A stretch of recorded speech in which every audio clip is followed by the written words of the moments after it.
I don't know, man. Guys, I just don't know. He looks guilty. The thing is, like, he does look guilty. He does. Especially looking like that, bro. That's him looking on his second monitor at Moody's website. He's like, what am I gonna steal next? What? He's trying to refresh it. Find a new video. I don't know, man. He heard from a tweet, but still no credit? Yeah, but he doesn't have to give people credit for a tweet, man. God damn.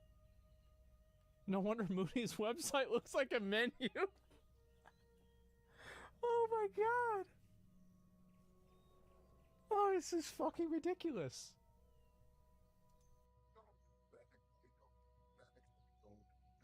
The next one we're going to look at is about that he's tweeting that people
people have serious issues that they actually log out and switch to. How is this a huge W when it takes 2 seconds to open your page in incognito mode where you don't have your banned account saved and still hate watch? What? If you have to log out or switch to incognito because you're banned to watch a streamer you don't like, you legit have some serious problems. I think Mr. GM is right. I do. I think he's right about this. That's true. Yeah. Incognito, whatever, to watch people stream. And I think that is very, very funny because that's literally what he's doing to my streams. What? A lot of things I do, I always put on. Oh, wait. So you're saying that Mr. GM is watching your streams on incognito? How do you know that? YouTube as well. So we're going to take a look at those videos and some clips from there. Sandstone Drake is there. Hear me out. We know that in Dragonflight, you can activate so that if you Dragon Ride, you're in a party with someone, they can ride with you, right? Yeah. Dragon Link, like a Dragon Baby, and just fly with you, right? Now, hopefully it's going to be the same when you are in Candle. Now, what if you turn into a Sandstone Drake, someone jumps up and rides with you, so that someone can actually ride with you. So that would be 2 players can ride along them. That would be really cool. That would be like the first dragon ever where more than 1 player can ride along. Purple Blood Fireball. 3 boxes.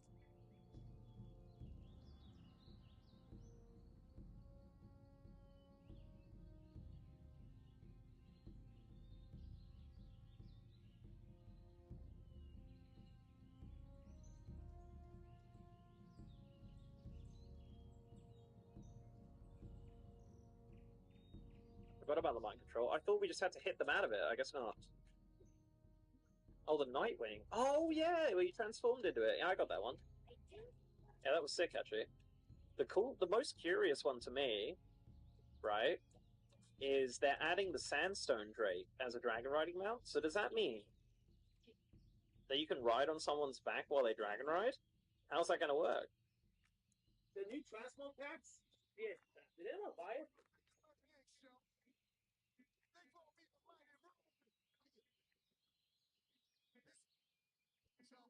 Okay. Fly, man. Don't lie to me. I know you bought. Did you get your extra 200 tender? All this stuff about that this is not good, this is not good. 80%.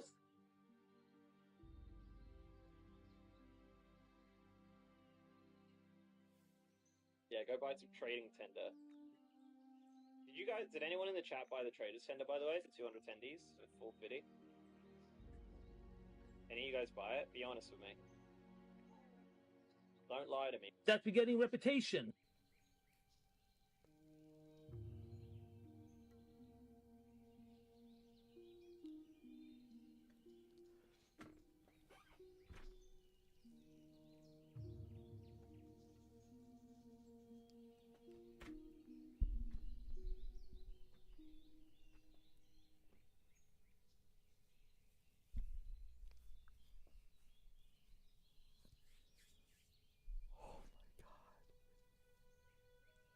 Oh, this is pristine. No fucking way, right? Like, no fucking way. Maybe Eric Covington was the jailer all along. Okay. What do you guys think? Do you think he stole it or not? You know what? Let's go even deeper. Right? How's that going to work? The new Transmog packs?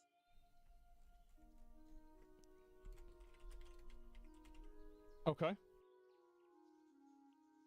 Yeah, did anyone buy it?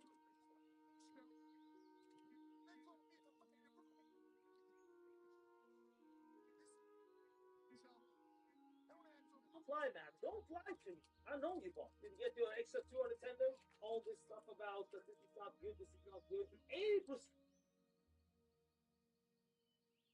Okay. Okay, let's listen to it again with the transcript of what Moody said. Fly, man. Don't lie to me. I know you bought. Did you get your All right, here we go. Here we go. All this stuff about that this is not good, this is not good. 80%. We go back, we go back, back, we go back, we go back, we go. Yeah, go buy some trading tender. Did anyone in the chat buy the Trader's Tender, by the way? The 200 tendies for 450? Any of you guys buy it? Be honest with me. Don't lie to me. That we're getting reputation. That 50%.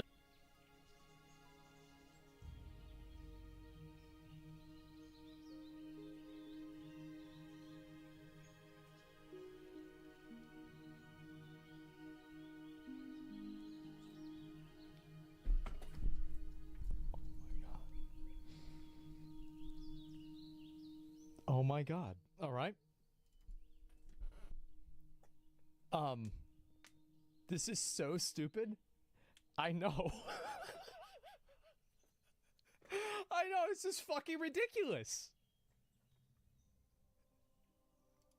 The extra buff, and I was talking about, okay, but that means that we need to check it out how it looks with Soridori on 10.1.5 and that reputation. And I talk about like what that could mean with the launch of 10.1.5 if it comes or it doesn't come. Okay, let's try again. Oh yeah, Winds of Sanctuary. Or wait. Okay, let's try again. Oh yeah, Winds of Sanctuary. I forgot about that. Look now, no one's even mentioning it on chat. That probably affects the new rep as well, doesn't it? I would imagine. Time rep. They gave us the reputation on Soridormi. So further up I wrote, okay, they gave it to us. That means it should come before 11th of July. After 11th of July. Oh no. Oh no. Oh no.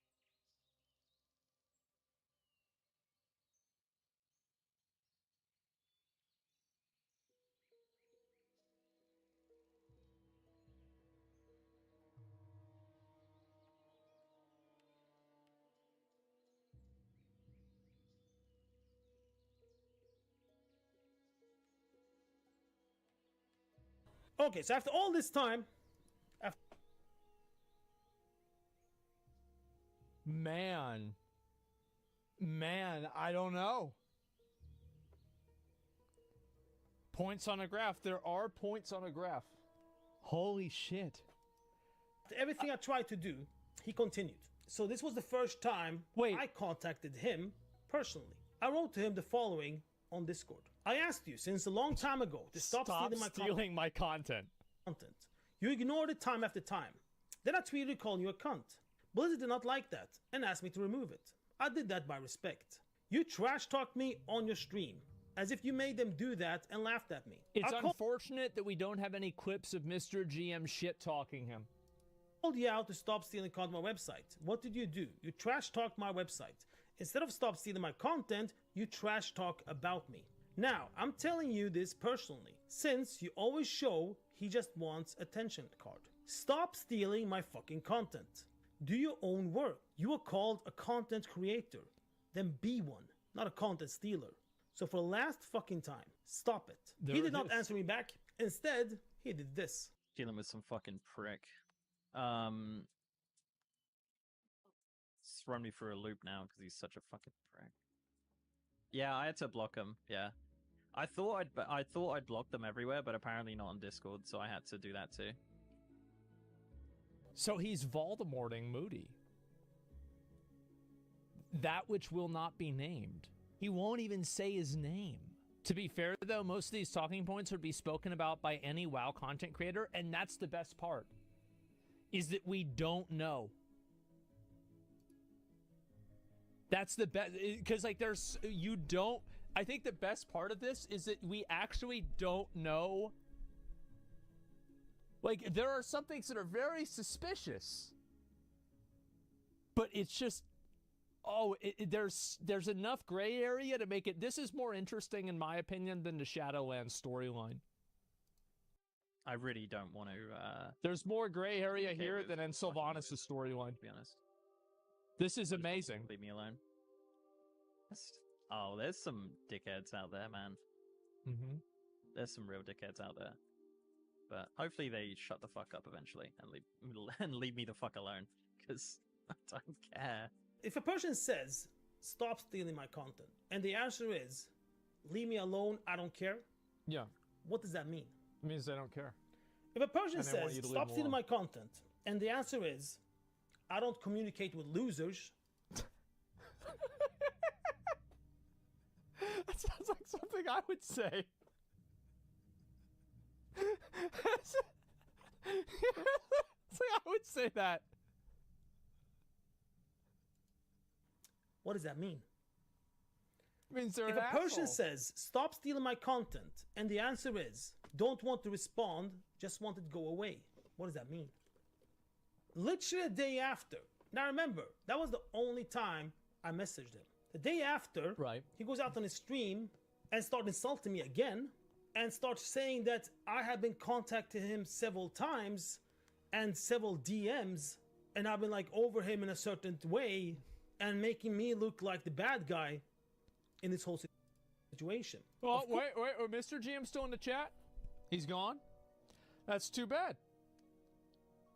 He left. Yep. Well, anyway,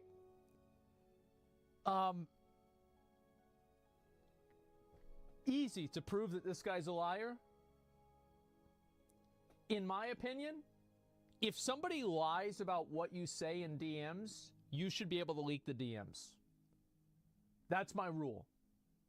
Like, if you say one thing happened and then something else happened, you should be able to leak it. Yeah, leak the DMs then. Let me see it. Because, like, Mr. GM is saying this guy harassed him in DMs before, and then this guy's saying he didn't do that. Okay, well, it seems like that's pretty obvious that we could figure out what happened. Of course, he's trying to like build up some kind of lie and manipulation because he doesn't even say what it's all about. He just says that I have been messaging him several times, DM him several times, and insulting me. I've had enough of dickheads for this week, man. It's fucking annoying. Like, I'm just trying to get on and do my own shit. And I'm like, just getting like fucking DMs and shit from fucking complete dickheads. I'm just trying to do my own shit. Just leave me alone. Like, seriously. And it's like a dickhead that I've blocked everywhere as well, and continues to view my shit. What a fucking freak. And then we have an article that Chromie DE writes about in his website that you can actually unlock Scarlet. And the same morning from nowhere, Mr. GM does a video directly on it and also streams about it. No credit at all to the founder. And the funny I mean, I feel like, isn't it pretty easy to unlock the new Scarlet Monastery or the new old Scarlet Monastery? Do you really need to have credit for something like that? I don't really think that you do. It is hard. It's not easy. Okay. Isn't it just on Wowhead? Yeah. And that's the thing is, like, there are multiple other sources. Like, I bet, here's one thing I think that I'm sure of. Mr. GM has used other people's content to make his own content. Because I think everybody does that. And I've done that. I bet Moody's probably done that once or twice. Everybody does that. But, like, is he doing it in bad faith? Is the question. thing is, he always put these peaks in all the time, saying like, it's not about who's first, it's about like who has the best type of content. That's true. Which is quite funny when it comes to this. I've never made a video so fast in my life, by the way. It's such a short video, but I thought like it would be pretty important. Okay, next one we got. I sent a DM to the Okay. community manager, and I wrote following. This information is about that I Bro, imagine being the community manager, man. Like, no wonder they quit.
with, bro, like, remember Josh? Like, Josh Allen? Bro, he is gone.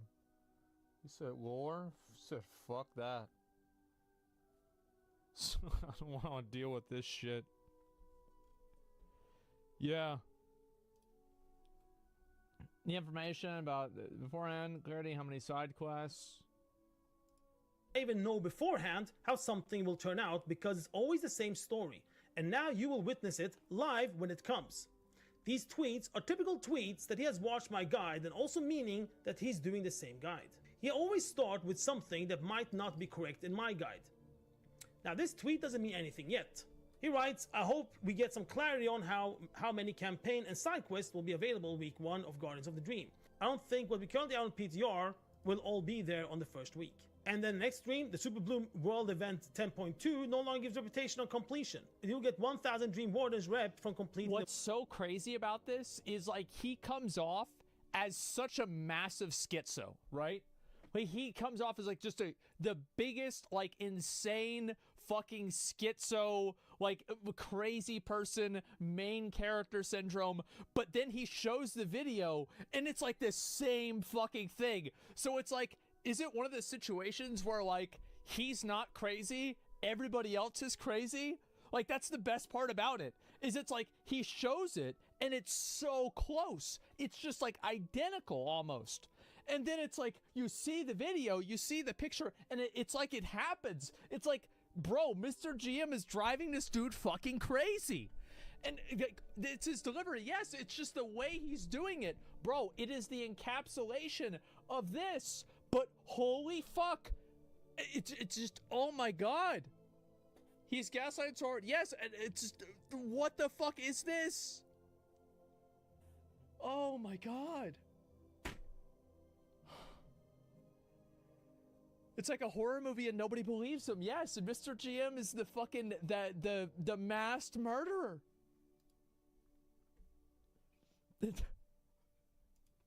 Weekly Super Bloom quest though. And to continue on what I wrote, any day now a guide will come out from him that has to do with reputation with Dream Wardens.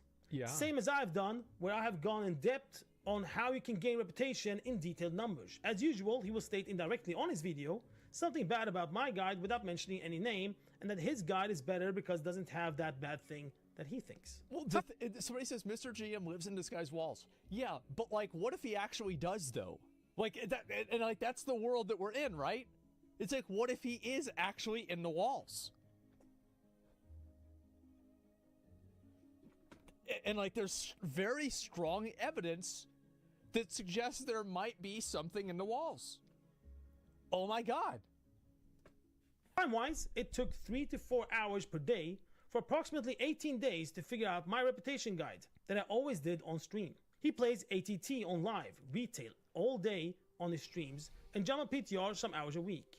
As mentioned, this information is a heads up what's coming. And then I showed the video of the guide that I made on how you can gain reputation in all different ways and how fast you can actually get them on the first week later on. Well, there it is. All the research I've been doing 3-4 hours a day for 18 days in order to make the video guide, he made in some.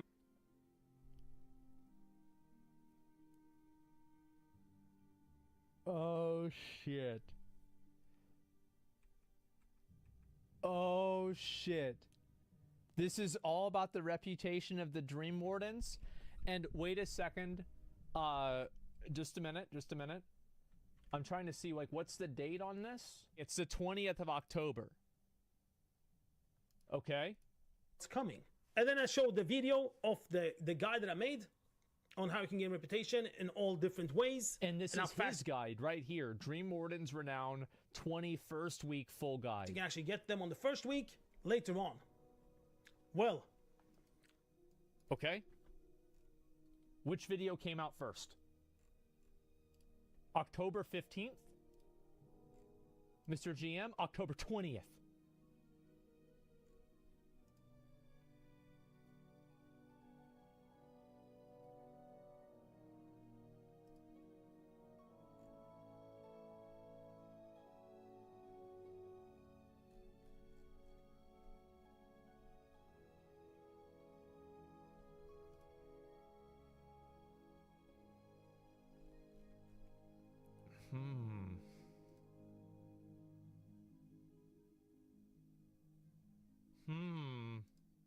I think the best explanation for this is that this is kind of the way it's like. Is that there's a lot of dots, and Moody is like this. But they don't really connect. But there are a lot of dots. He's still got more. So he thinks that Mr. GM stole this video. Now, let me ask you guys a question, a pretty simple question. Do you think Mr. GM watched Moody's video before he made his own video?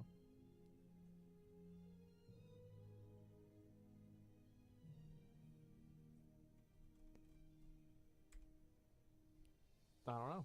There it is.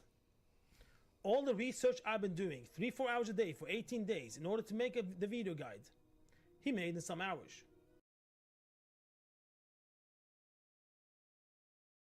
An exact copy.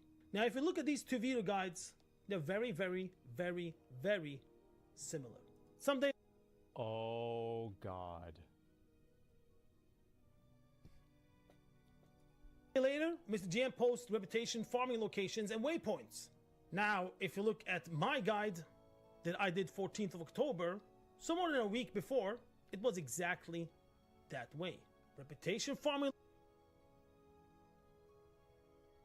locations and the waypoints. Each single one of them. Loads of weeks of research to find all. No, these are the same waypoints that he had already posted. He changed it? No way, though, right? Wait, you're saying that he changed the waypoints? No way, right? From his own? No way. Like, there's no way this happened.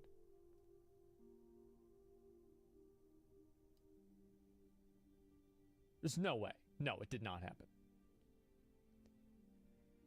No, he didn't. He did not change them. Look, it's right next to each other. They're right next to each other. You can see them right there. They're not being changed. And the waypoints. Each single one of them. Loads of weeks of research to find all this out, while this person plays TTS on the stream all day every day and says that he does not work weekends and only plays retail in his free time. So then you might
I'd wonder, but what have the community manager told me back?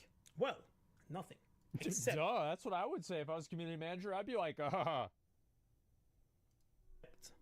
for the day when I wrote Blizzard to W. the community manager that I'm making a video about this whole thing and what they're going to add in it. That's when the community manager reached me back. Now, the reach back was that they want me to make a document about this whole thing so this person can bring the case to the headquarters. And I said, smart, Blizzard W. Okay, you want to talk about this? Give me the receipts. okay, I'll make that document. Sat with it the same night. The morning after, I got a message from the community manager again saying that Somebody says in chat, this is a very good question. Does Mr. GM normally include waypoints? What an incredibly good question. Let's take a look and see. No. No. Yes. Yes. Nope. Not strong enough. Yeah, it's 50-50. has been brought up now with the headquarters. And my reaction was, okay, I haven't sent you the document. The community manager also states that unfortunately they can't do anything about my claims. Duh. Also, they are more or less warning that I should avoid insulting other creators and respect the code of conduct. Because if you fail to do so, you get removed from the WoW partnership status. So here's my answer back. I think that it's very fair for Blizzard to say we don't want you guys harassing and insulting each other, but if Blizzard says that this guy can't talk about this problem in a professional way, then I think that's massively overreaching. In my opinion, it's kind of overreaching, even like baseline insults. Like, not everybody has to get along all the time, you know? Like, who cares? But, like, he should still be able to talk about it, even if, like, if he's being professional about it. Regarding the content of your message, as there are several points that I find to be They need to give those people over at Blizzard a raise. Whoever's working at community manager over at Blizzard, like, they need to get paid more money for this. Absolutely, yes. inaccurate They are not paid and enough. questionable. Firstly, I provide you with information not only regarding the theft of my content, but also regarding the repeated instances of insults directly towards me. Nah, bro, you don't, because you're just saying that he said that. Like, whenever Mr. GM says Moody's harassing me, here's the tweet where he's harassing me, and you were harassing him, you call them a cunt. Like, this is, I would say, I mean, we're not in Australia here. This is an offensive word. I mean, there's no, like... And also, like, you said it first. Like, I'm the kind of person that, like, I believe in self-defense, and I also believe in non-aggression. So, I don't think you should ever escalate things to being aggressive. But if somebody else does it, then you don't hold back. Do whatever you want to do. While you took immediate action upon my Yeah, he started my it. initial Yeah. tweet, it appears that no action has been taken when this individual continues to engage in such behavior towards me. In your response, you advised me to be mindful and avoiding insults and pressure towards other creators, emphasizing the importance of adhering the code of conduct. I want to clarify that the tweet in question was an isolated incident, and I provide information specifically indicating that this individual is the one responsible for such behavior. However, it seems that information has been misconstrued, resulting in misrepresentations of the facts. Furthermore, you mentioned that failure to comply with the code of conduct may lead to removal of WoW partnership status, which is precisely what this individual has been doing. It's disheartening to see. But it's like, that's not really the code of conduct, because it's like, they just don't want people insulting each other. Like, what do they do to get himself kicked out of the code of conduct? Like, where's the evidence of this? That the information I provided has been distorted, falsely implying that I'm the one engaging in such behavior. despite Well, because your own tweets, man. I mean, you literally tweeted this shit out. providing evidence of the individual's repeated No, guys, your ChatGPT didn't write this. Do you really think this dude that made a 30-minute video and has been going on about this for the last 6 months of his life, do you really think that he couldn't cobble together 4 paragraphs? No, bro, he probably wrote this in 5 minutes. No, he probably had this ready on a notepad. He just copy-pasted it over. The manner in which this situation has been handled reflects poorly on your professionalism, as it is clear that there has been a one-sided approach, favoring a larger creator who happens to have a personal connection with you. Your actions in this matter have been inappropriate and unacceptable. I disagree with that. I think that Blizzard would have taken action, and I think Blizzard even said that they would take action if you provided information about it. I don't think it's fair for Moody to say, to expect Blizzard to take action without seeing evidence.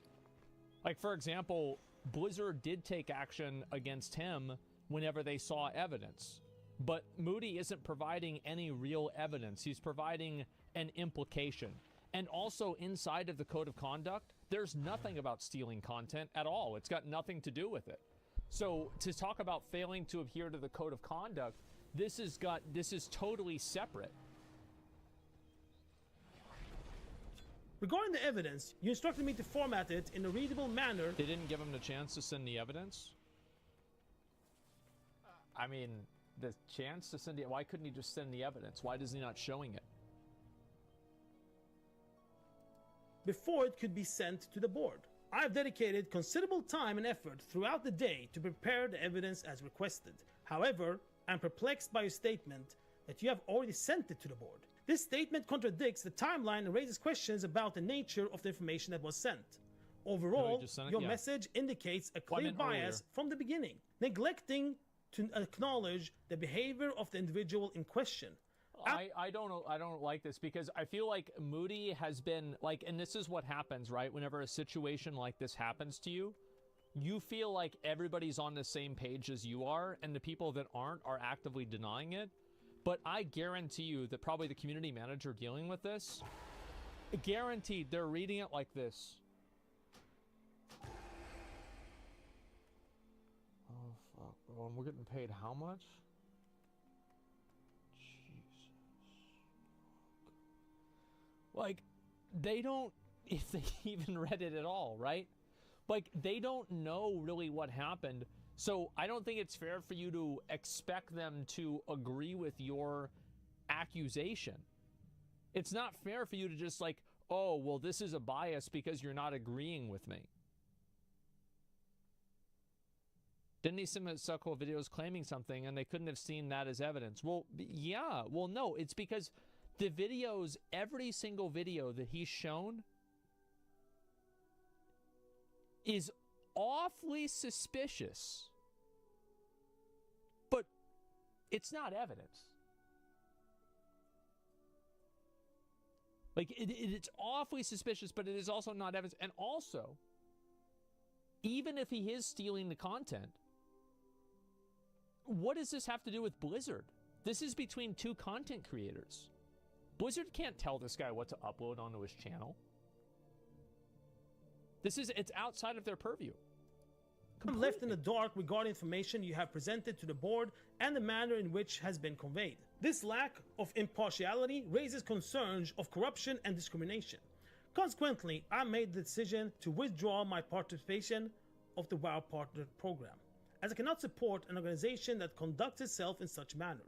I will take sure to inform others about the actions of Mr. GM and the way this matter has been handled, including the treatment I have received. So I left the WoW Partner Program because I don't feel welcome there anymore. A community manager that is a good friend of his and that has neglected more or less everything I've been saying and not even giving me the chance. Good friend? Where is the evidence of that? This is just kind of thrown out there. That he's friends with a community manager and like, where's the evidence of this? To give the document, why should I be in that kind of program? I wrote one tweet with an insult that I took down. Saying, and not even giving me the chance to give the document. Why should I be in that? Wait, I thought they gave him the chance. I thought they said for him to send the document. Am I misunderstanding something? I thought Blizzard said for him to send the document. They didn't. Okay. Oh well. I wrote one tweet with an insult that I took down. They the changed same their day, mind. where they reacted towards me. Whereas he has over and over. What's this here? He made it. Before he finished, they cut him off. The next day, they told him no. Maybe I misunderstood that part of the conversation. Publicly insulting me, insulting my content, insulting my website, insulting everything that has to do with me, and not a single action has been made. Instead, a message where I should more or less just shut up or get kicked out. Well, it's easy. Bye. So There now it you is. know. Now you know. Now you know.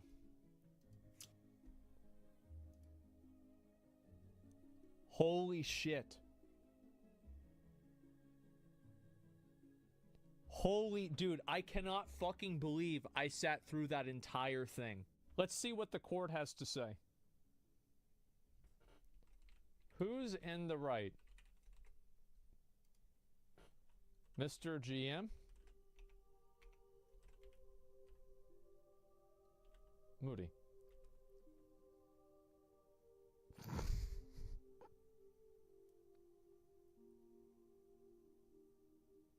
Oh my god.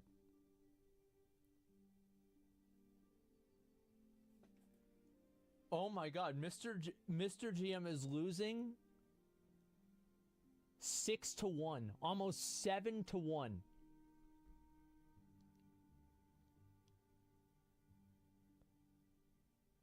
Oh my god, nobody believes Mr. GM. You know what's so fucking funny about this whole thing? Is that everybody is against Moody on Twitter. Everybody's against him. Everybody thinks he's crazy and an asshole and totally wrong. Everybody disagrees with him. And then on my stream, everybody is totally on his side. That's what's so fucking funny. Yes, we actually watched the 30-minute video. We analyzed the evidence. We cross-referenced it with Mr. GM's videos. We went through and read every single thing that he said word for word. And then we compared it against what Mr. GM said. We did as much of an investigation as we possibly could. Now, what do I think?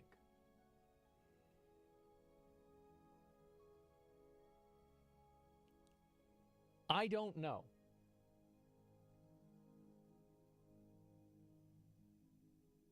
I don't know. I don't think that there's enough evidence. The truth is that there is not evidence. There is very close to evidence. And I don't think that he's completely wrong. I think there's another possibility. If Moody is right, Mr. GM doesn't have time to make these guides in his own words. Could it not be that he has someone else make the guides for him that are genuine and ripped off? GM could have been nicer instead of blocking and insulting him on stream. Well, we never heard the insults on stream, and I don't think that Mr. GM has any obligation to listen to insults himself. Fence sitter? Well, yes, I am fence sitting, because I don't think that we know which side to get off on yet. I think that, he has, a few really strong bits of evidence. And, the main thing that I think is, really weird, personally, is, all right, so there's a number of things. Number one, it's that he said that he didn't know who Moody was. And this was also confirmed by a second content creator that Moody was in DMs with. So there are two people saying the same thing that don't have a connection to each other. The odds are I believe it happened. So why is he saying something that he doesn't know who a person is whenever he used their stuff in his videos, right? That's number one. That is a very strong evidence of foul play. And the second thing, this is what's really special here. is the fact that Mr. GM photoshopped Moody's name off of this. That, to me, says Mimic, Mudo, Mr. GM. You look at the video, it says Mimic, Mr. GM. That is low.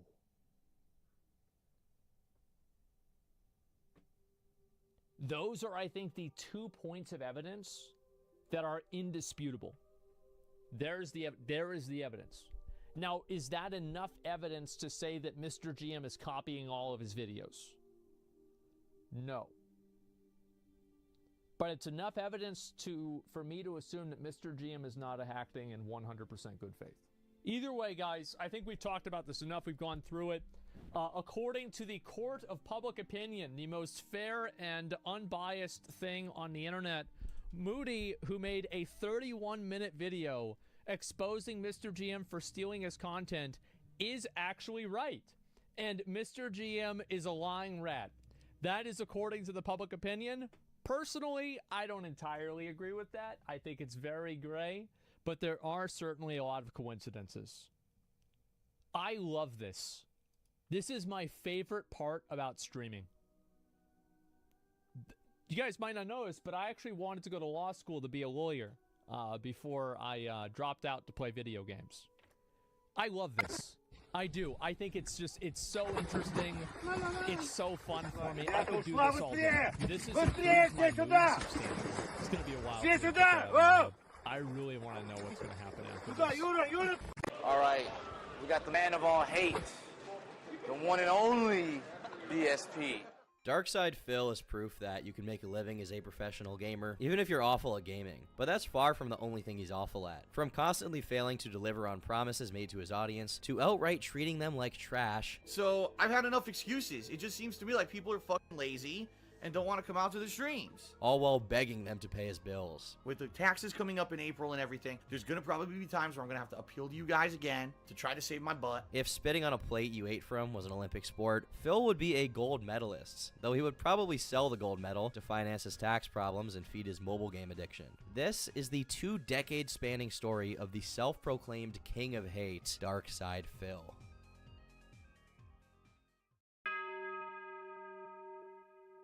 Born on April 6, 1982, Philip Paul Burnell grew up on the outskirts of Bridgeport, Connecticut. Quite opposite to his life after becoming an online personality, very little of his early years have been documented. One of the very few stories that has stood the test of time is that of a young Phil going to a comic book store with his parents and asking them for a rare $25 Wolverine toy for his birthday, claiming that he never asked them for stuff, which, given the behavior pattern we later come to know as Phil's MO, it's very unlikely this is the case. When they take too long to buy it and the store runs out of stock for that particular toy, he berates them, and seeing how amped he still gets when retelling the story, it seems he still resents them for this. So my birthday came and passed, and guess what? My parents go, "We're very sorry, Philip, but we couldn't find the action figure." I said, "I told you to buy the figure.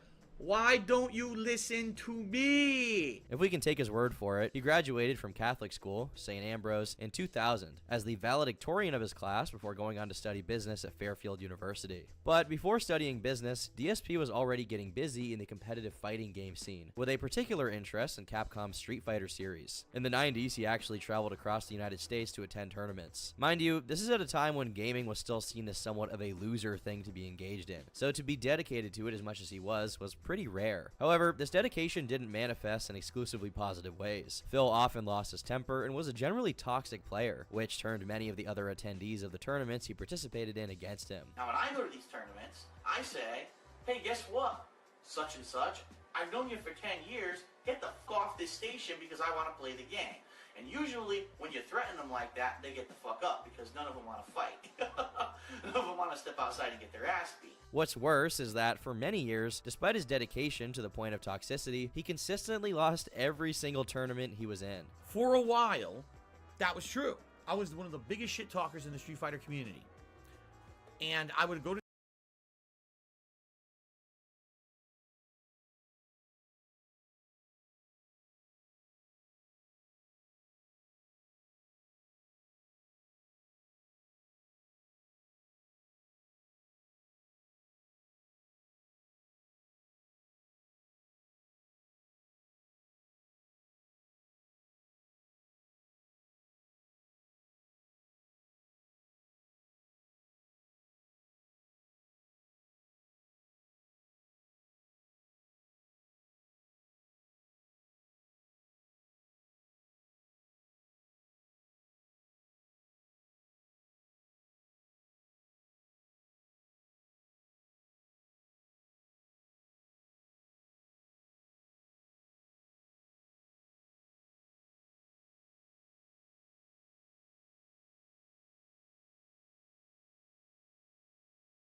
I dag er det tid til at lave endnu en PandaBite-video. Det er den video, som I allerhelst vil se.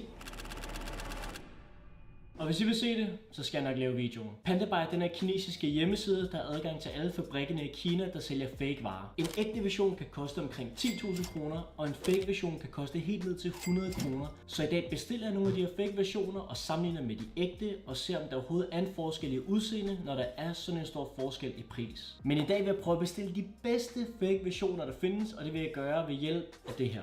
Det her det er et PandaBite spreadsheet, og det er ligesom en oversigt over de bedste fake versioner, der er. Der er sko, der er t-shirts, der er jakker, og vi starter selvfølgelig med sko. Det er det, vi elsker. Så jeg trykker her. Her viser den mig en oversigt over alle de bedste fake versioner af de fedeste sko, og jeg tænker, vi starter med den dyreste, og det er den her.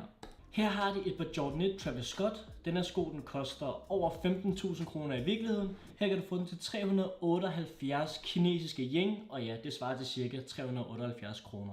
Og prøv at se, han har alle mulige forskellige versioner. Han har alle farver, og de er alle sammen virkelig, virkelig billige. Men vi holder os til den blå her, og vi tager en størrelse 42. Og ved du hvad?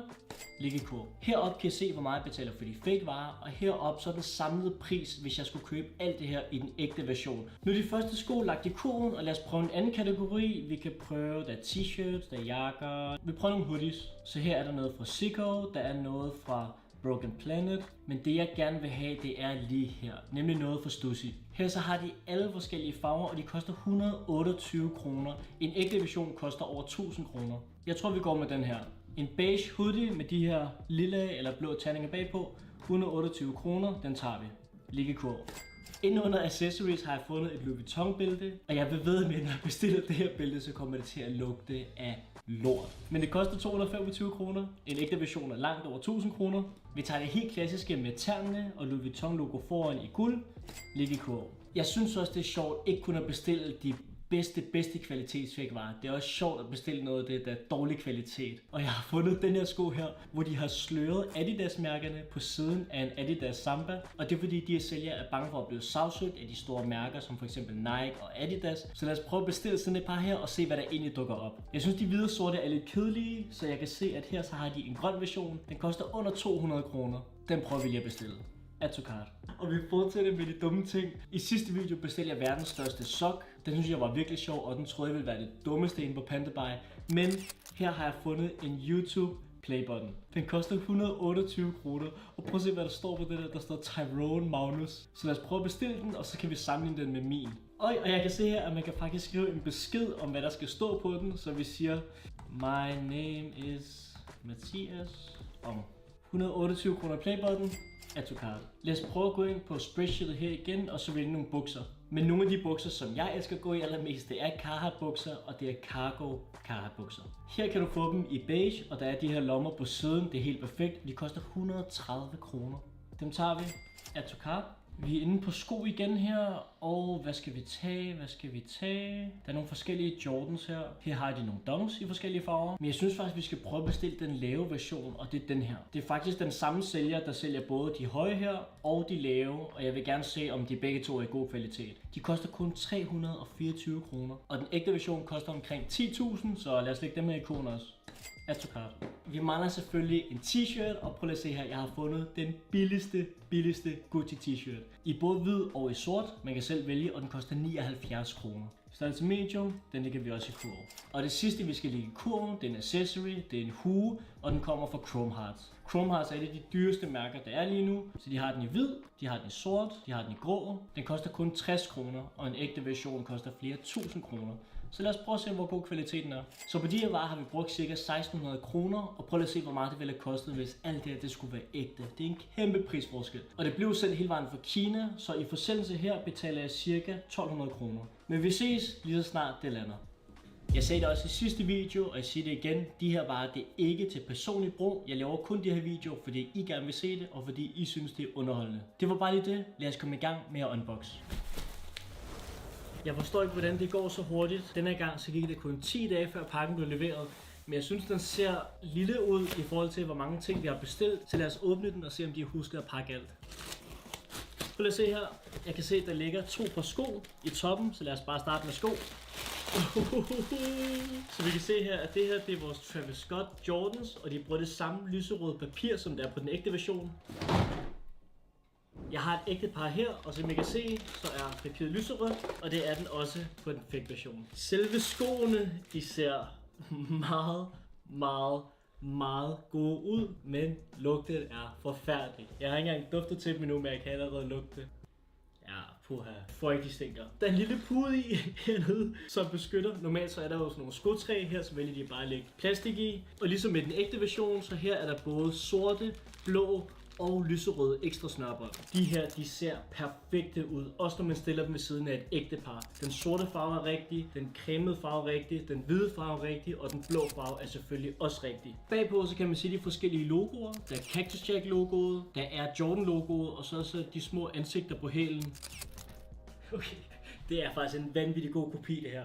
Så den her føles helt præcis som et ægte par. Den er ikke for stiv, og læderet det er faktisk helt blødt. Og her har jeg mit ægte par på, og jeg kan overhovedet ikke mærke forskel på de to sko. Så vi starter virkelig godt. Jeg er nødt til at give den her sko 9,5 ud af 10. Den eneste grund til, at den ikke får topkarakter, det er fordi den lugter. Men udseendsmæssigt, så kan man ikke se forskel på en fake version og en ægte version. Videre til næste.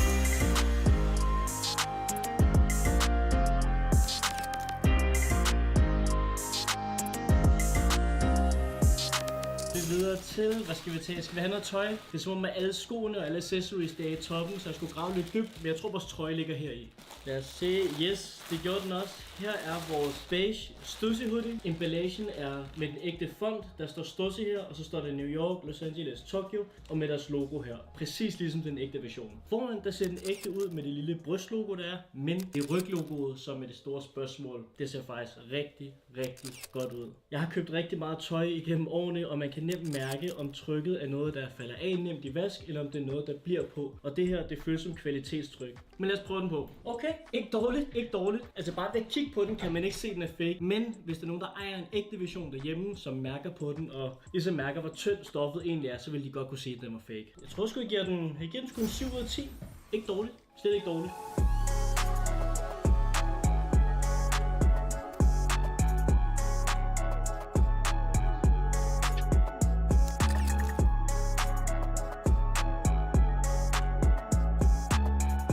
Det næste, vi skal se, er det, som jeg har glædet mig allermest til at unboxe. Det er nemlig... Okay, vildt nok, at det, som der er allerbedst pakket ind, det er ikke de dyrebare sko, vi har bestilt. Det er den her billige playbutton. Så den pakket yderligere ind i sådan en lille papæske. Så får man en playbutton, og de har endda skrevet mit navn rigtigt. Men trekanten herinde, den er helt skæv. Prøv at se her, sådan noget billigt lim, de har brugt til at lime den fast, så ja, det er altså ikke godt. Det er et kæmpe minuspoint det her. Og lad mig lige vise jer min. Jeg har faktisk min stående lige heroppe inde i stuen. Jeg har nogle bear breaks, jeg har nogle bøger snidt ved siden af, nogle Yu-Gi-Oh kort, som jeg har samlet på.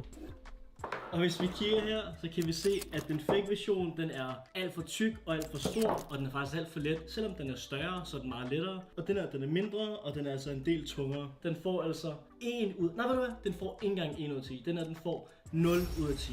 Det her, det er alt for dårligt til overhovedet at få et tal på karakteren. Videre til næste.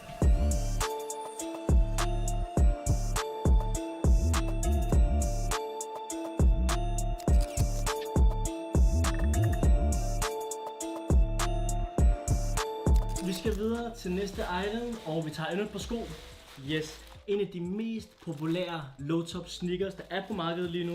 Og det er selvfølgelig et par Adidas Samba. Endnu en gang så ligger de sådan nogle plastikpuder ind i skoen i stedet for skotræ. De ægte sko, de har altså, det er dem her jeg mener, når jeg siger skotræ. De har sådan en lille papform, som de ligger ned i skoen, så den ikke bliver båret. Og de fake versioner, de har altså bare sådan en plastikpuder. Jeg tror måske, det er billigere at lave dem sådan her. Hvordan kan de lave en sko, der ser ægte ud, når den ikke koster noget? Altså den her var jo virkelig billig. Og prøv at se, hvor mange forskellige materialer der er på skoen.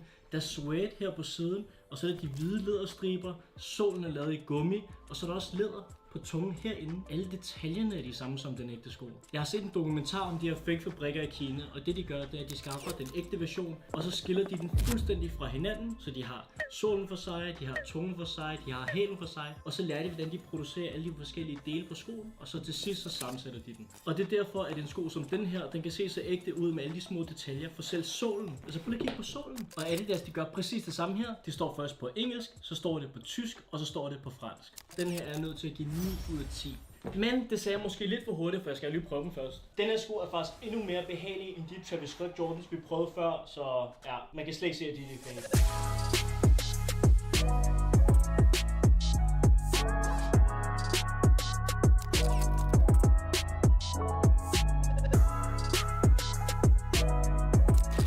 Her har vi en firkant, en kasse. Jeg ved, hvad der er deri. Og det er, okay, wow, det havde jeg ikke regnet med. Det her, det er vores Louis Vuitton bælte, og det er faktisk pakket ind præcis ligesom den ægte version er. Jeg forstår ikke, hvordan de kan lave det så gennemført her, når bæltet er fake og nærmest ikke koster noget. Der er et brev her ved siden af, hvor der står...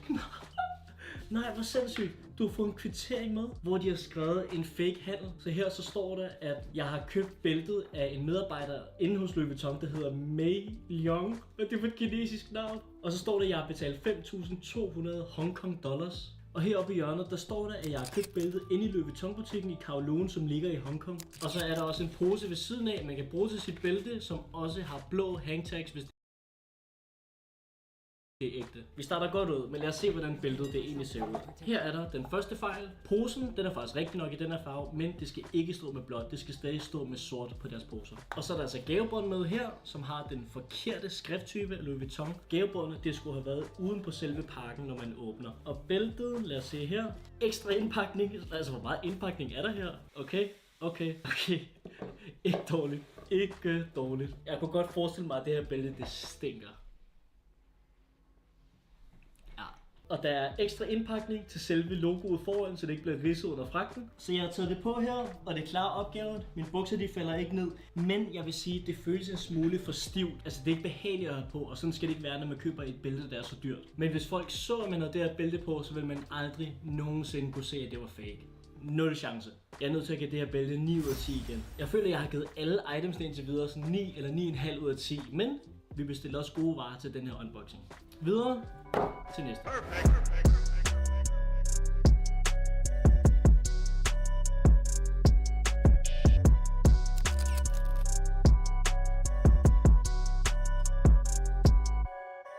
Vi tager den største pakke, og her har vi, jeg tror faktisk det er vores bukser. Yes, det var det også. Det her er den værste lugt indtil videre af alt det, vi har åbnet for Panda Buy.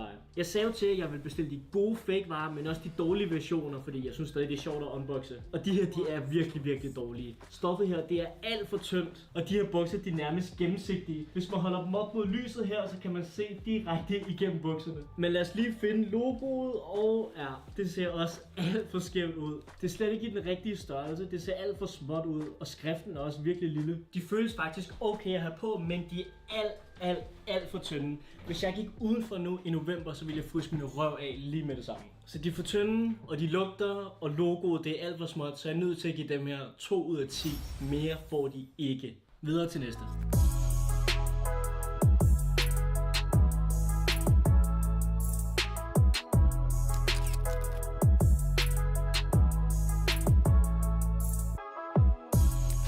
Her har vi simpelthen de dyreste sko i hele kassen. Det her par koster cirka 20.000 kroner i virkeligheden. Og det lyserøde papir, som der også er på den ægte version. Det er løgn. Det er løgn. Det er løgn. De har sendt os 2 par af den samme sko. Hvor irriterende. Så her har vi et Travis Jordan Low X Fragment. Og her har vi endnu et fra Travis 1 Low X Fragment. Jeg havde glædet mig til at unboxe den høje version, den dyre version, for at se hvor godt læder var, for at se om den var lige så god som den her. Og i stedet for, så sender de bare præcis den samme sko. Men det er menneskeligt at fejle, og Panda Buy, de fejler selvfølgelig også. Hvorfor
how to block a YouTube channel without plugins in 2022.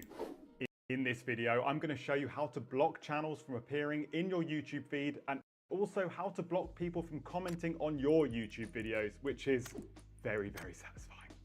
Now, YouTube definitely doesn't make it very easy to completely block channels, but there are a few things you can do to stop videos from certain channels appearing in your recommended feed. When you see a video from a channel that you don't like, hover your cursor over the title, then click on the 3 dots to the right, which opens up some options. And the ones that you're going to want to look at are these two, the not interested or don't recommend channel. If you want to avoid seeing any videos from a certain channel on your feed, I recommend selecting the don't recommend channel option. And as you can see, it now says YouTube won't recommend this channel to me again. And you can also undo that action in case you change your mind or if you clicked it by accident. You can also do exactly the same thing on a mobile device. Just hit those 3 dots on the right and select don't recommend channel. Now, this definitely isn't a perfect solution, and I actually think it's a bit of a design flaw on YouTube's part, because as you can see, I can now search for that channel that I've already blocked, but it will still appear in my search results. But you can completely block a channel from leaving comments on your videos. Maybe you received some mean comments and you want to block that user from leaving any more comments on your channel. If so, log into your YouTube account, go to your profile picture in the top right and open up the YouTube Studio. In the toolbar over on the left-hand side, select comment.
The Cursed Villager, a great evil manipulated by the shadows. Summoning terrible plagues, this once passive mob has become a dangerous threat. The curse started when a group of villagers had come together to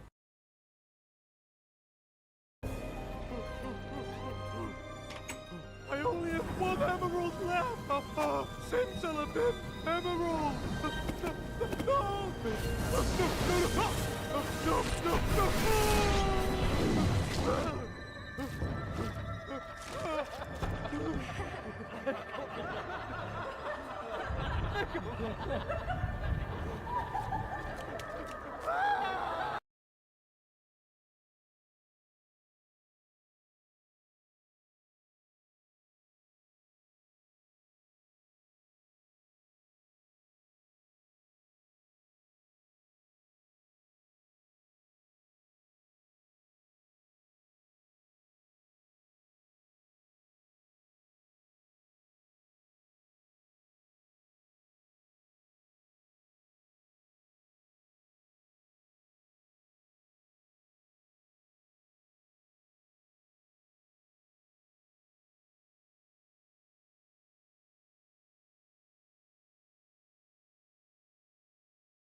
Need help figuring out how to block channels on your kid's device? Well, you've come to the right place. I'm Brandon White, Customer Success Specialist here at Bark, a parental controls company. In this video, I'm going to walk you through exactly how to block YouTube channels so you can help give your child a safer experience. Let's start with YouTube Kids. First, open the YouTube Kids app. Find a video from a channel you'd like to block. To the regular YouTube app, which older kids typically use. Here, things are a little different. Unfortunately, you can't block access to entire channels.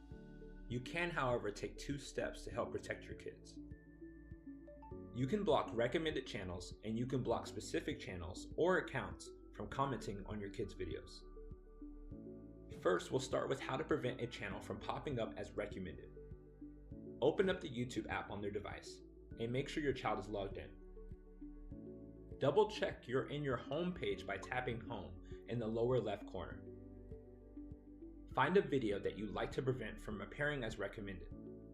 Locate and tap the 3 dots in the lower right corner of the video.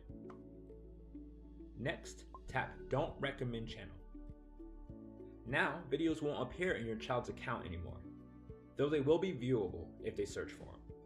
Here's how to do it on a desktop or laptop computer. Open the YouTube website in a browser and make sure your child is logged in. As before, tap Home in the top left corner to double check that you're on your home page. Find a video that you'd like to prevent from appearing as recommended. Locate and click the 3 dots in the lower right corner of the video. Next, tap Don't Recommend Channel. You may need to do this when a channel is another kid who may be harassing your child. Tap the channel's icon. Next, click the 3 dots in the top right corner. A screen from the bottom will slide up. Tap Block User.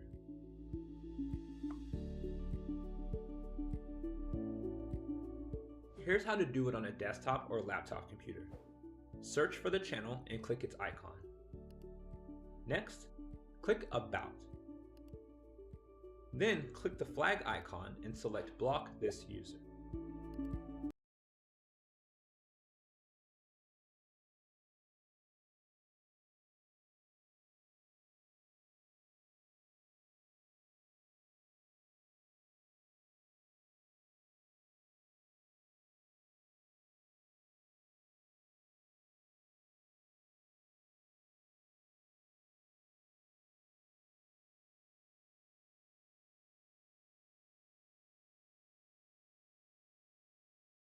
Block this user.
In this video, I'm going to show you how you can easily block a YouTube channel.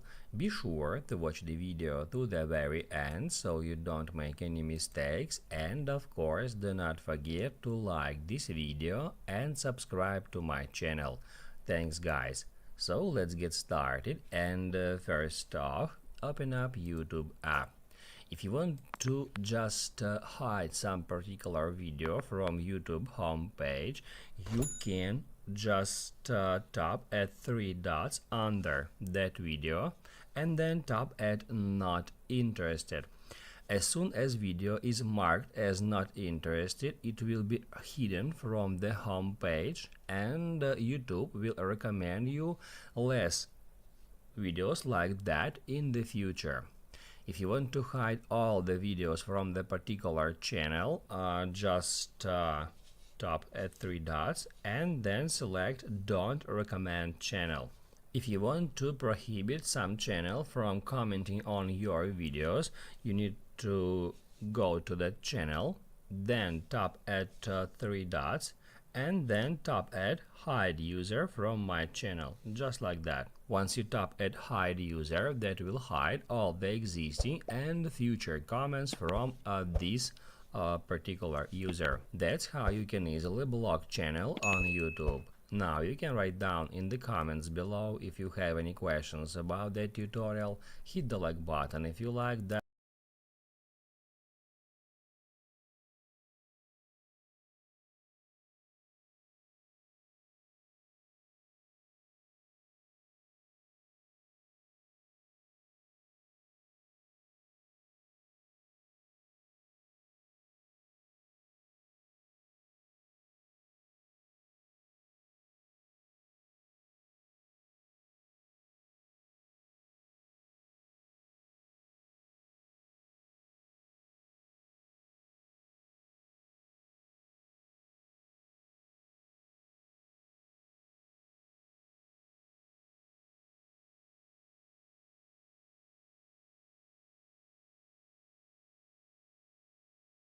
Skulle de ikke gøre det? Det kan være, at jeg giver alle de her ting til Røde Kors, så det kan være, at der står 2 par Fragment Travis Scott Lows i jeres Røde Kors på et eller andet tidspunkt. Nu er vi nået til de 2 sidste pakker.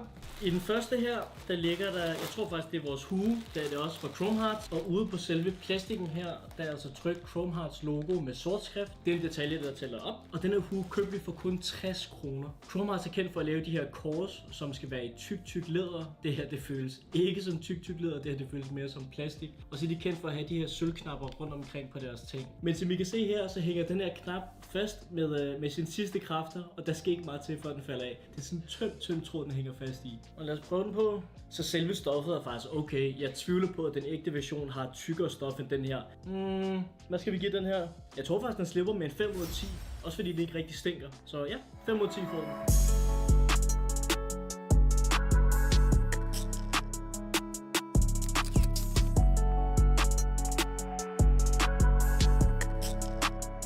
Og nu er vi nået til vores sidste item i den her Pandabyte unboxing, og det er vores Gucci t-shirt. Endnu en gang er der emballage med Guccis logo, og det her, de ligner også den rigtige skrifttype, så det er pluspoint. Og det første, jeg lægger mærke til, det er inde i Nike-tagget her, så står der altså Made in Italy, og det er selvfølgelig en kæmpe løgn, for den er sikkert lavet i Guangdong i Kina. Den lugter ikke. Jo, den gør. Den lugter af røg. Den lugter som om, at medarbejderne på fabrikken, de har stået og røget, mens de har lavet det her tøj. Den her føles faktisk meget behagelig, men som jeg sagde med trykket før på Stussy-hoodien, så kan man altså nemt se, om et tryk det er ordentligt, eller om det hurtigt falder af. Hvis man zoomer helt ind på de forskellige bogstaver, så kan man også se, at linjerne ikke er lige. De er så lidt skæve. Den var meget, meget billig, den her t-shirt, så man kan ikke forvente, at det er den bedste kvalitet, der er. Men selve stoffet, det føles godt. Altså, det er en tyk t-shirt, men jeg er stadig nødt til at give den her en lav karakter på grund af trykket. Det er for dårligt. Så den her får nok en 6 ud af 10, den her.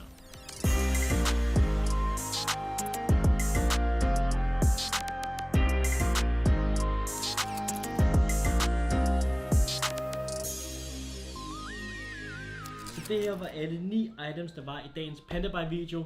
Jeg synes stadig, det er mega grineren at lave de her fake unboxings. Jeg vil gerne lave en til, hvis I vil se det, så må I lige skrive det ned i kommentarfeltet. Og jeg kan selvfølgelig ikke stoppe jer, hvis der er nogen af jer derude, der selv går ind og bestiller ting på PandaBuy. Men hvis I egentlig gør det, så lad være med at sælge det videre, som om det er ægte, og lad være med at sige til folk, det er ægte. Lad være med at skamme andre. Men det var alt, hvad jeg havde i videoen i dag. Tusind tak, fordi I gad at se med, og vi ses næste gang.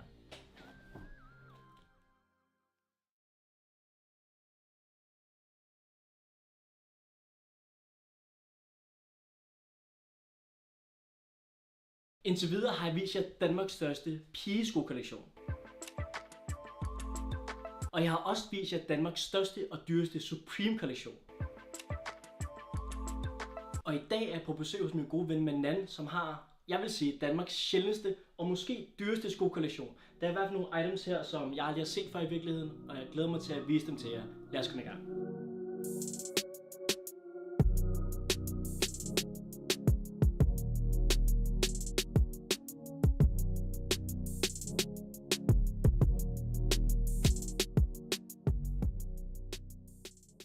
Og men hvor gammel er det, du er? 17. Jeg bliver faktisk 18 til december. Så okay, så du er 17 år gammel. Ja. Du er teenager. Og hvad er det seneste par, du har købt? Det ligger faktisk her. Okay, jamen lad os se det. Lad os se, hvad der er inde i. De kom faktisk i går, så jeg har lige fået den. Du fik dem i går? Ja. Okay, det er et par Air Force X Louis. Ej, nej. Den ser helt skør ud, den her sko jo. Så det her var en af de 9 farver, som Louis Vuitton de udgav sammen med Nike. Det, der er lidt specielt ved dem, er, at de har brugt forskellige materialer rundt om skoene. Nå, så ja, det kan jeg godt se. Så der er læder på hælen her, og så har du suede bagved. Det skal faktisk repræsentere metal-like. Det skal efterligne det. Ja. Hvis jeg sagde til dig, Manan, jeg tager dem her med hjem i dag. Hvad skulle det så koste? Jeg vil tro, prisen den er omkring 25.000 euro. Euro? Ikke kroner? Nej, ikke kroner, som svarer til hvad? 140-150.000 kroner. Ja, få dig bare ned igen. Jeg ved, du samler på en masse Louis Vuitton sko, og især de Louis Vuitton Air Force. Hvilke andre farver har du fra den kollektion? Så jeg har blå. Den blå udgave? Ja. Mm-hmm. Det er nok på nummer 2 ud af alle, som jeg personligt bedst kan lide. Ja. Og så er der grøn. Dem har vi set før. Det var dem, hvor vi lavede en video med dem og unboxede dem. Og det var lige da de var kommet ud. Det var lige da de var kommet ud. Jeg har det røde. Ej, det her, altså, det kunne godt være min yndlings, dem her. Er rød ikke også din farve? Jeg kan godt lide rød. Jeg har godt lide rød. Og så har jeg de helt clean hvide, som nok, jeg tror nok fleste folk vil have de her, fordi de er så clean. Den samme materiale rundt om hele skoen. De er eddermame fede. Og inden de her 9 colorways af Louis Vuitton Air Force de blev udgivet, så lavede Louis Vuitton 200 par af en helt speciel colorway, altså den brune colorway. Det var 200 par, som alle sammen var lavet i hånden, og dem kunne man kun købe på auktion. Og de 200 par blev tilsammen solgt for sådan noget 180 millioner kroner. Men det flotte var, at alle pengene, eller alle overskud, det gik til velgørenhed. Så selvom det er hjernedødt at bruge så mange penge på sko, så gik det til et godt formål.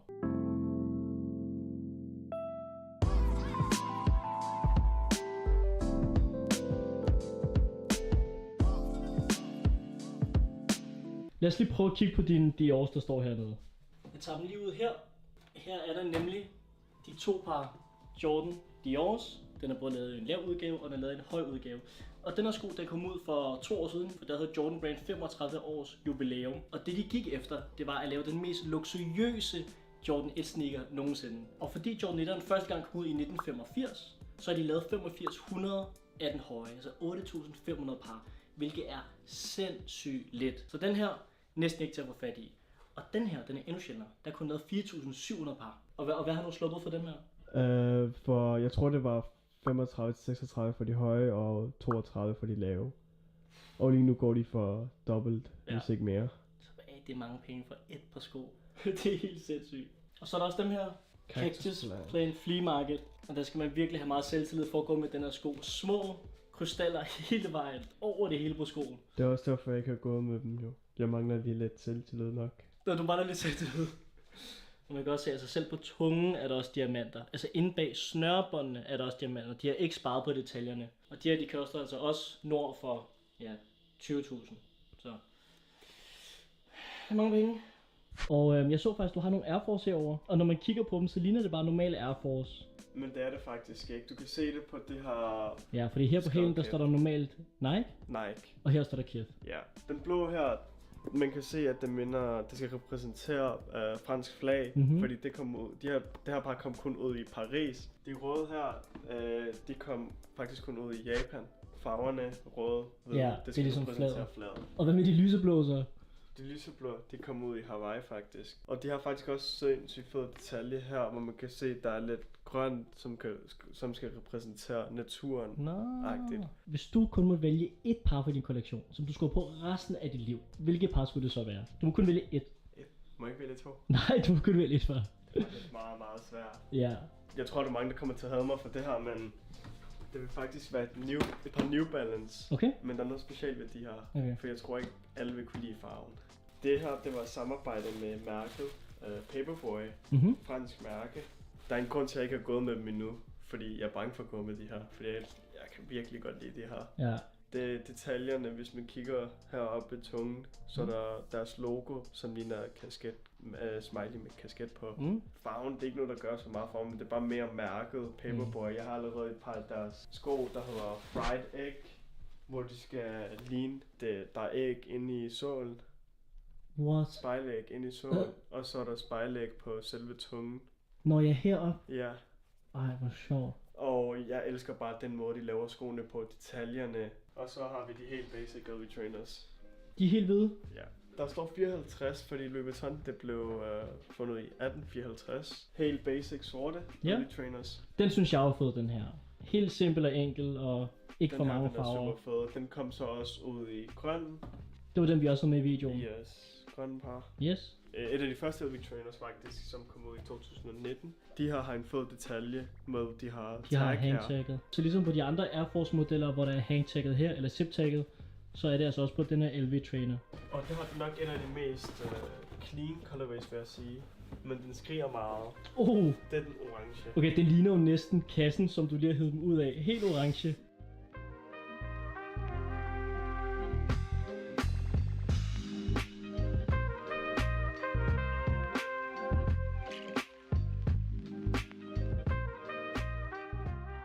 I sidste video kan jeg huske, du sagde, at det ikke kun dig, der samler på sko i familien. Ja. Din far samler også på sko. Ja, det gør han faktisk. Tror du, vi kan se noget af din fars skokollektion? Ja, vi kan godt se noget af det. Der er nogle af tingene, som næsten lige er kommet hjem, så de ligger bare herude. Okay. Så næsten alt her, det er min fars. Det er din fars? Ja. Og din far har en bedre skokollektion, end jeg har jo. Jeg tror, det er det blå eller røde. Hvilken far går i Louis Vuitton Air Forces? Det her, det er den blå par. Jeg vil gerne prøve at se din far på et tidspunkt gå i dem der. Det må du gerne faktisk. Jeg skal nok sende dig et billede. Og hvad har han ellers derinde? Travis Mochas. Travis Strikes. Hvilke par tror du er din fars yndlings? Det er New Balance. Det er New Balance? Ja, Packer New Balance collab. Og det er dem, han går i mest? Ja, det tror jeg, man kan se. Dem går han med hver dag. Ja.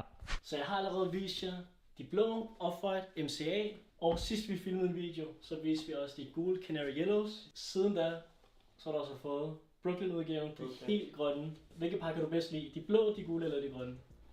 Nok de grønne nu, faktisk. De grønne? Ja. Og du kan lide dem så meget, så... Ja, jeg har et ekstra par. Det er 2 par. Hvad skal du bruge 2 par til? Og der er så et lille klistermærke her, hvor der står Elusive. Og det er din og din brors forretning. Det kommer til at være en hjemmeside eller en markedsplatform, hvor man kan købe og sælge sjældne items, altså sko, tasker, tøj. Men dem kommer I til at se mere til, fordi man kommer til at lave en mystery box til mig. Det har du i hvert fald snakket noget om. Vi sender den til dig om lidt. Okay, så der kommer snart en video med en mystery box fra Elusive. Vi ses næste gang. Hey. Hvad er det, du laver? Så sæt en video af. Lige nu står vi ude for en take-off. Simon skal lave en mystery box til mig i dag. Simon, du får 50.000 kroner. Sådan der, like video. Husk at like video. Du har et køleskab, hvor man kan spille videoer. Jamen, det er til de videoer, så vi kan sidde og spise, mens vi ser din video.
Den smager lige præcis som hummus skal smage.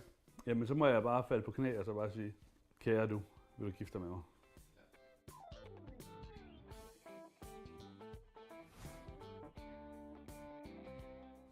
Så skal vi smage på noget hummus. Ja, og i dag, velkommen til. Vi skal blindsmage hummus. 5 forskellige slags hummus, hvor 4 er discount-versionerne, og så er der en, der er dyre. Og vi har valgt, at det er dem, som kommer fra køl. Der er jo også nogle fra dåser og alle mulige andre sådan forskellige ting. Men fokus er dem, der kommer på køl. Altså, den der spidskoppen, den er vigtig. Frisk hvidløg. Så du lugter sådan lidt som, så du ikke kan være kys på. Det synes jeg ikke. Hummus er ikke den værste. Og selvfølgelig kikærter. Den skal være helt støbt i smagen. Altså, det må ikke, man må ikke føle, at det er vandet for meget ud, at der er for lidt smag og for meget konsistens. Der er rigtige kikærter på. Lige fra lommen. Den mangler noget intensitet, den her. Ej, det var faktisk noget ikke så rart, det der. Der er et eller andet her, der ikke smager rigtigt. Den har en bismag af, det er selvfølgelig kikærter, men den smager også lidt af peanuts. Det har sådan en bitterhed, der lige kommer ind til sidst, og den lige kan sidde sådan. Og det er faktisk ikke så godt. Jeg har kun givet den 2 der. Det var overraskende skuffende. Det her, det er det, jeg kalder en corona, hummus. Det er der, hvor du godt kan mærke konsistensen ind i munden, men du kan ikke smage den, fordi du har mistet din smagsløg. Der er den helt fin. Den smager billig. Hvad fanden er det her? Den ser meget mere tør ud. Så den overordnede smagsprofil er totalt soja-sovs-agtig. Jeg synes ikke, det smager dårligt. Altså ud fra konsistensen kan jeg bedre lide den her. Det mangler stadigvæk lidt spidskommen, synes jeg. Men jeg synes, den er mindre, og det jeg ikke så godt kunne lide ved den anden. Den får 3, den her. Men det er fordi, jeg synes, det er en lækker konsistens også. Den har i hvert fald en duft af spidskommen. Og jeg elsker spidskommen og hvidløg sammen. Og du har begge dele her. Spidskommen står helt ren frem. Du er ikke i tvivl om, hvad det her det skal være. Den smager lige præcis som hummus skal smage. Jeg kunne ikke forestille mig særlig meget, det jeg kunne lave om på den. Jeg ville være stolt, hvis jeg havde den her, og så kom den op i en flot keramikskål. Jeg vil sige, det har jeg selv lavet. Må jeg få opskrift? Nej. Okay, den får 6, den her. Jamen, så må jeg bare falde på knæ og så bare sige, kære du, vil du gifte dig med mig? Ej, det ligner sådan noget hirsegrød, det her. Vi er ude i den rigtige duft igen her. Bare den der nøddeagtige smag, der bare kommer. Det er jo tahini. Spidskommen er måske lidt mindre dominant, men du har også den hvidløg her. Der er noget med den syre, og det er ikke citron. Det er ikke den rigtige syre. Den er sådan lidt ubehagelig, altså, men den smager forholdsvis fint og ren. Hvis du får den købt med hjem, så hvis den anden var den dyre, og det her det er den billige, så er det stadigvæk et rigtig godt alternativ. Jeg giver den 4. Den anden er mere god i konsistens og balanceret i syre, og det er det, der gør den for 6, og den her for 4.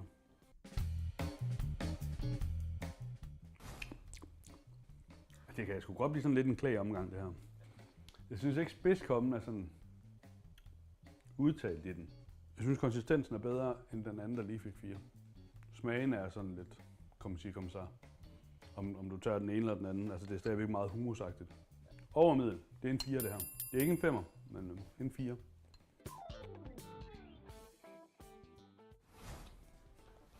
La Campagna. Det er polsk hummus, den klassiske polske. Der er jo ikke rigtig noget, som ikke skal være her i. Nej, jeg er ikke... Jo, jeg er sgu overrasket over det. Jeg kan ikke finde ud af, hvilken der er den dyre, og hvad der er sådan. Jeg håber ikke, det er nummer 2, der er den dyre. Var det det? 27 kroner. Så jeg smagte den lige igen. Jeg synes, den passer fint på en 3'er. Den er økologisk, og det kan du ikke smage. Men i forhold til smagen, så vinder den her. Køb nu bare den her. 6 stjerner. Det bedste af det billige.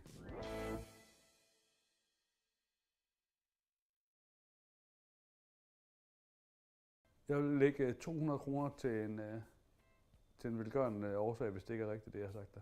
Jeg vil gerne vise jer overførselen. Jeg lægger 200 kroner, hvis det ikke er rigtigt, det der. Det er ikke rigtigt. Er det ikke rigtigt? Nej. Det er satans.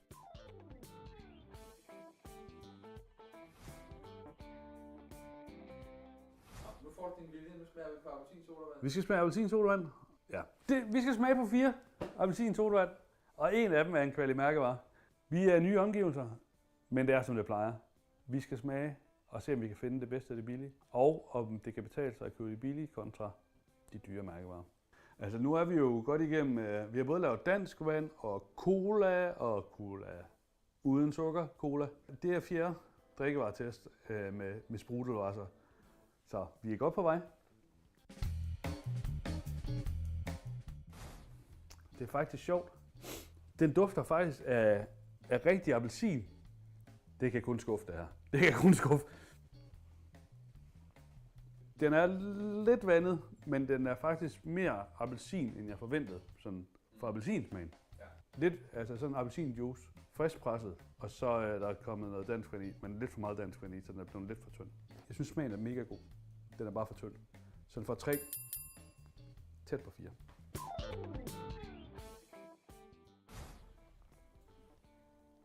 Den her smager meget mere af appelsinsodavand, end den smager af appelsin. Lidt kunstig appelsin, som appelsinsodaen skal smage. Der er ret meget kulsyre i. Hvor den anden var sådan lidt tynd og spids, så er den her lidt bredere. Jeg synes, det smager godt der. Ikke så pjasket, og sådan ret intens i smagen. Jeg vil godt give den her 5. Hvis du kigger på farven af den her, den er meget orange. Jeg tror ikke, det er en Fanta, den ligner mere en aprikos. Den smager faktisk også lidt mest af aprikos. Den smager overhovedet ikke appelsin. Sødt. Børnene kan godt lide det, fordi altså, vores den mindste, han hader jo, når der er for meget brus i. Der er ikke særlig meget brus i. Til gengæld så smager den ikke meget appelsin med sådan et sødt gul frugtsfluidum. Jeg synes ikke, jeg kan give den 1, fordi at der er trods alt brus i. Men den får 2. Og det er Fly on the Wings of Love. Her er jeg virkelig.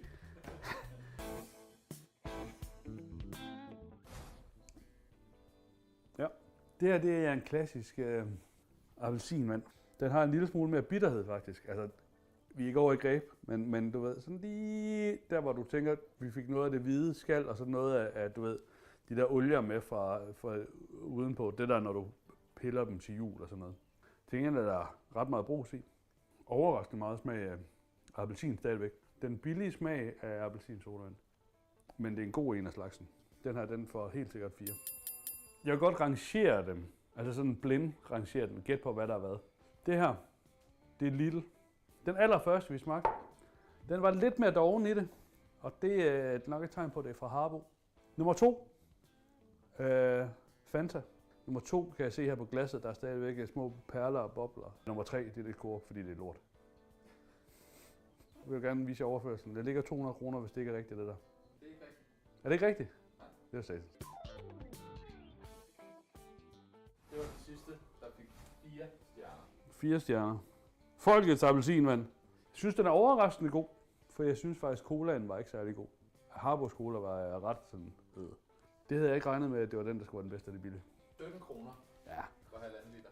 Bare lige for at være helt med på, hvad det går ud på, så er det jo bedst af det billige, det her. Så det er jo Harbo, der reelt set vinder konkurrencen. Jeg tror på en varm sommerdag, der vil jeg have svært ved at smage forskel på de her sådan 2, hvis jeg bare bliver glad for, at der er noget, der er koldt, der bare slukker min tørst. Prisen er jo ret stor, og specielt også, man kan sige, prisen bliver endnu større, hvis du går ned og tager halv liters. Fordi der holder den her faktisk samme pris. Den koster også 17 kroner for en halv liter. Det har jeg ikke helt forstået endnu. Så vil jeg bare sige, det her, det er det bedste af det billige.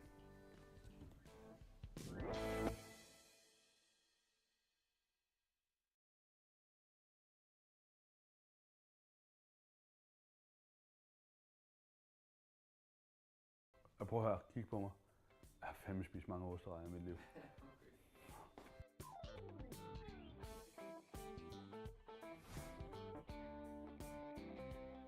Velkommen til, Thomas, kogemand, ja, i et nyt køkken. Og i dag skal vi blindsmage ostepops, osterejer. Vi skal i hvert fald have ostefingre, så må I kalde dem, hvad I vil.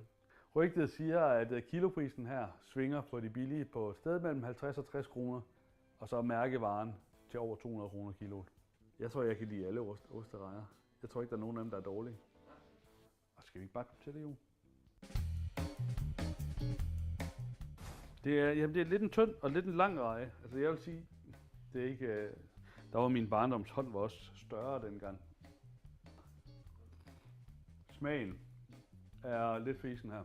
Den der lidt kedelige konsistens, som en, hvad skal man sige, en god ostereje har, hvis posen lige har været åben en dag eller et andet. Ikke bløde, de er bare ikke sprøde nok, men de er lange. Og så mangler de bare den der klassiske smag af gul cheddar-agtig, der er tørret og sådan en ret intens ostesmag. Den har ikke så meget ost, at hvis du skal snæve en første date i gulvet, så vil du nok ikke vemmes over det så meget. Måske dine fingre, men ikke så meget af duften, der kommer ud af mig. Der er ikke mere osteduft, end du kan maskere den med et stykke tyggegummi. Så det er lidt mangel på ost faktisk. Lidt mangel på klamhed. Fordi det er et godt produkt, overordnet osterejen, så får den 3.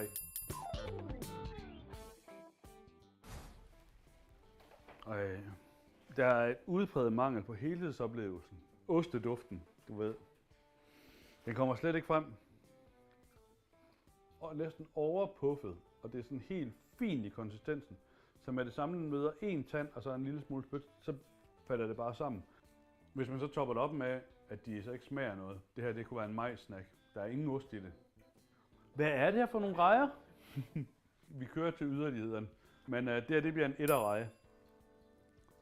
Jeg vil selv mine børn blive skuffet over at få det her. Jeg havde ikke regnet med, at de kunne være så dårlige. Okay. Hey! Det er en italiensk ostereje, det her. Nej, men den har faktisk den der parmesan / grana padano. God konsistens, synes jeg, i snacken. Den er slet ikke så fnullet, den her. Jeg synes, konsistensen er rigtig god, men den mangler lige sådan den der klassiske cheddar, som er lidt mere hasselnød og runde, altså du ved, rund ostesmag. Men jeg synes, det er en 4, det her. Den er god i kategorien. Okay, den er meget luftig og hullet.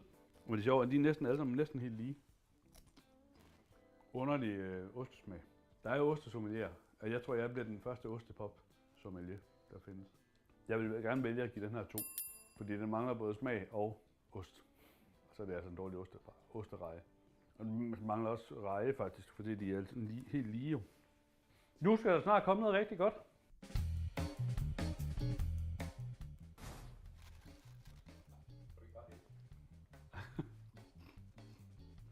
Jeg tror, det er Kims der. Den har mindre cheddar-smag, end jeg lige havde forventet. Det er Kims. Og det er fingrene, der afslører det. Var det den her, der fik 4? De er tæt på hinanden i konsistensen, den der også fik 4. Ostesmagen er meget rundere i den her. Det er klart den bedste, den her. Den skal have 5.